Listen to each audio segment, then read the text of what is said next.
If there's anything Joe Biden should have learned over the first year of his presidency, it's that his attacks on Donald Trump's management of the pandemic in 2020 were unfair. As the White House struggles to cope with a new COVID wave that might eclipse prior waves in the sheer number of confirmed cases, there should be, in the quiet moments, reflection and regret about the over-the-top assaults Biden and other Democrats made on President Trump and Republican governors for allegedly letting the virus run rampant through pure callousness and neglect. In reality, the virus has proved again and again to work in ways that are out of the control of governments both red and blue. Now, Biden's own pledge to shut down the virus isn't aging well. He assumed, not unreasonably, that the vaccines would crush cases when they have proved a much better protection against severe illness than against getting the virus at all. But he also believed, erroneously, that bad intentions and poor policies from Trump on down were responsible for the widespread outbreak last year, and he assured Americans that, with a change at the top, normal life could be restored. This was nonsense back in 2020, but partisan self-interest led Democrats and many in the media to believe in this stilted, all too convenient account. Now, with COVID variants continuing to wreak havoc, they should know better. Indeed, if Biden were now to hold himself to the standards and metrics he set out during the campaign, he would stand exposed as a cold-blooded monster who has presided over what should be a presidency-destroying public health debacle.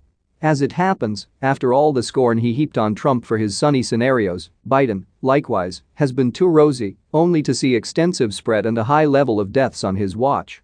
Biden laid into Trump in his acceptance speech at the Democratic National Convention in August 2020, "Our current president has failed in his most basic duty to the nation. He's failed to protect us. He's failed to protect America. And my fellow Americans, that is unforgivable. But now that he's had nearly a year to protect us, it is basically impossible to discern any Biden effect on the most basic COVID data."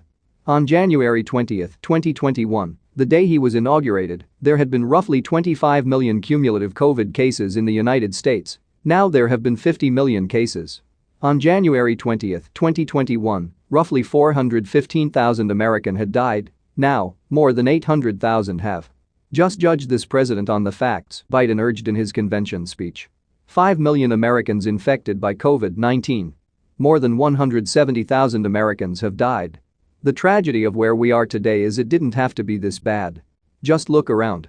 It's not this bad in Canada or Europe or Japan, or almost anywhere else in the world.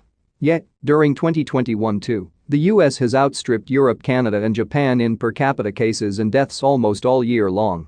Sure, COVID had already spread everywhere by the time Biden took office and had become a fiercely partisan issue in the United States, but it's not as though he was making careful allowances for difficult circumstances when he was lodging his charges at Trump.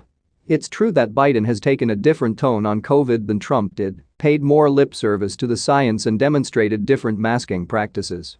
And there are big policy differences between the two parties on COVID, especially around masks, mandates and lockdowns.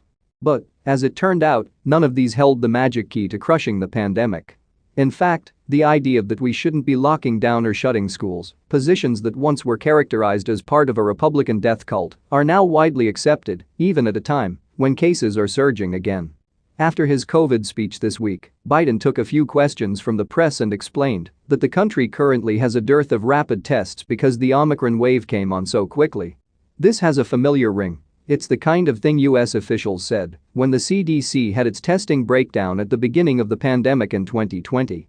It's not an excuse for either testing snafu, but governments are going to make mistakes in dealing with a rapidly shifting, once-in-a-century pandemic.